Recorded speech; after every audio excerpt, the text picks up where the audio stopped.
So they really don't want to know what happened. You can't get an investigation. Trying to get the sheriff department to investigate what happened. Why was he let out? You know, he was a violent offender. He had 4 gun charges in a row. Right before the gun charges, matter of fact, his last gun charge, he was in jail for assault with a deadly weapon. He pulled a gun on a man in the park. Police came, he resisted arrest. They had to manhunt to find him in his house. Then when they found him, they took him to the police station. In some kind of way, he was able to hurt an officer. He cut him in the face, and some kind of way threw a table. Something happened, I'm sure. Right. So out of all that, they only gave him 8 months in jail, in the county jail. They let him out 4 months early. Now, I don't understand why he would get early release. I mean, he hasn't even earned it. He's illegal in the country. He's when he was in middle school, he put the school on lockdown. He stabbed a kid. So, you know, he was just a rotten individual, and that's what they wanted. They keep saying they want the hardcore people. You know, he's got 4 gun charges. They let him out the same day he was out. He was only out of jail 24 hours, and he murdered my son. It just happened to and it wasn't even like he was right down the street and saw this kid and pulled over, ran right over there and shot him dead. One of the neighbors, he back at the neighbor's house, and the neighbors, hey, Jazz, come here. He said, no, my dad's waiting for me. I had just called him on the phone to see where he was. He said, I'm right around the corner. Be there in about 3 minutes. And one of the neighbors said that as he was walking, the guy came from behind a parked car with a hood over his head with the gun out and just ran right up on him. Sort of froze him in the, you know, and he tried to keep walking thinking, you know, 3 houses, I'm almost home, you know.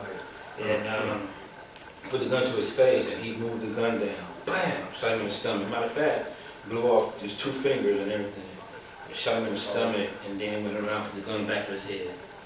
Shot him dead, killed him. Big old 45. He was 17, 11th grade. Just, I mean, it was so weird that it had happened because Saturday night, he was killed on a Sunday. Saturday night, he said, hey, Dad, can I go to this party? I was like, no, man, you know better than that. And I said, you want to know why? He was like, I know, I might get shot. He was like, man, Dad, it ain't like that out there. Next day, I remember Lynn standing over his body saying, man, I told you. These people are crazy out here, you know. So what we're trying to do is pass a law. We're trying to get a law passed called Jamiel Shaw, and it'll target illegal alien gangs. If you're in this country illegally and you're in a gang, then you have to get deported, you know. And they're fighting that. People are fighting that. That's a state law. You're trying to get through the city of LA, yeah. And the state, yeah, but it was hard enough trying to get 76,000 signatures. We thought we got the signatures, we turned them in, of course. Oh, you didn't get enough, you know, and you know, so they stopped that. They stopped the investigation. Sheriff Baca, we're trying to get him to look in. What happened? Why was he let out? Why nobody called ICE? Why would you let him out anyway? These are the ones you said you wanted, the criminals, the hardcore ones. These are the ones you had him. Why you know? And so now the sheriff department is under immunity. They have immunity, and we're trying to go after them.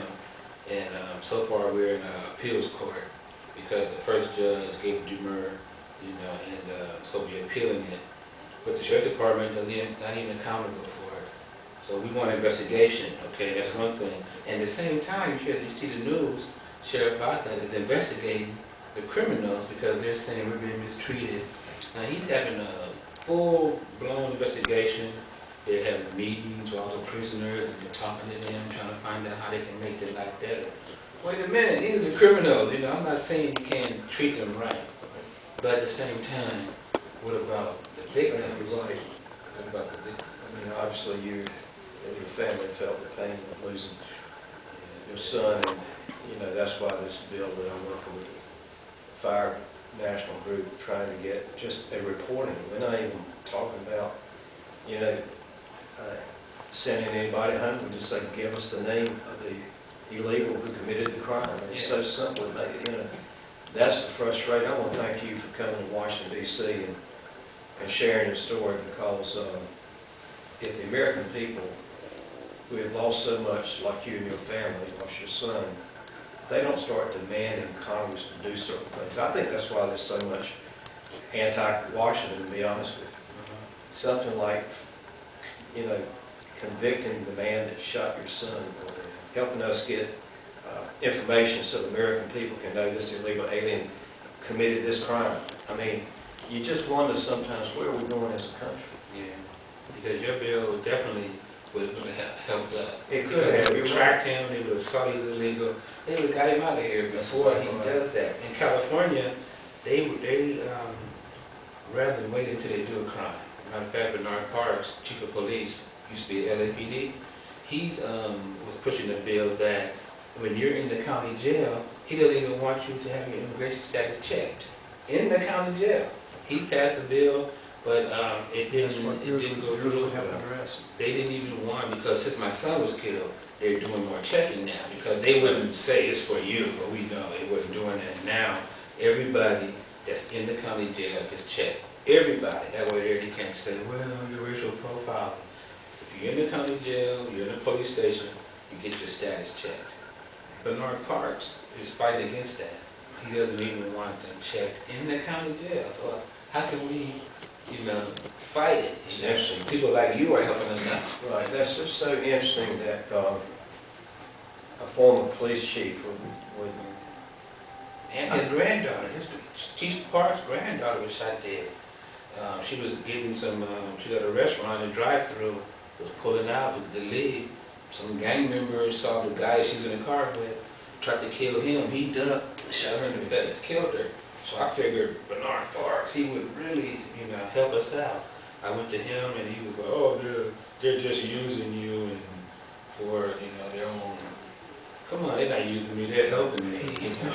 Congressman, Yeah. he's why I put so much pressure on y'all to try and make time, not just for this morning, but God bless you for all that you've done with the crime deal.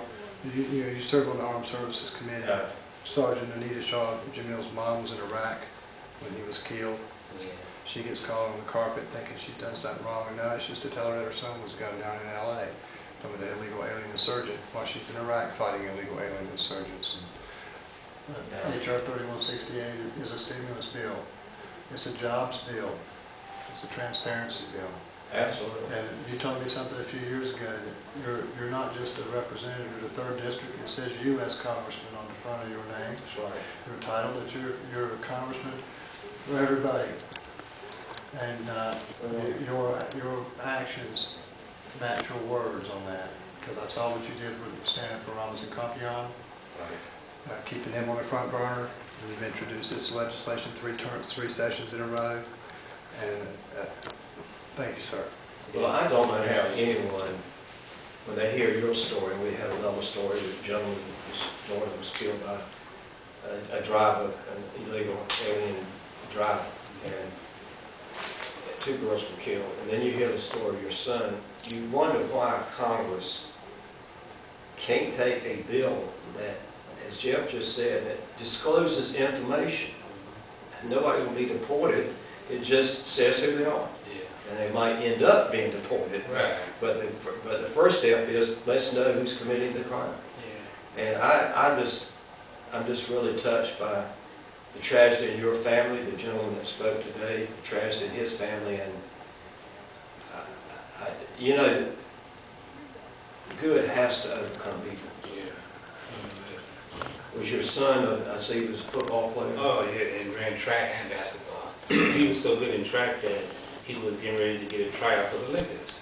Oh, really? Yeah, he was,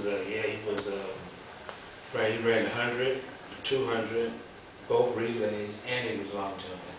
You know, I played basketball. He was just, I decided when he was born that I was going to, you know, make him special. I want him to go to college. I want him to have everything that I didn't get, you know. And it was, we were almost there. I remember the month before he got killed, he got a letter from Rutgers University. Oh, yeah, University. Yeah, and they want him to come out and check out the school and stuff. I remember looking at the letter. I said,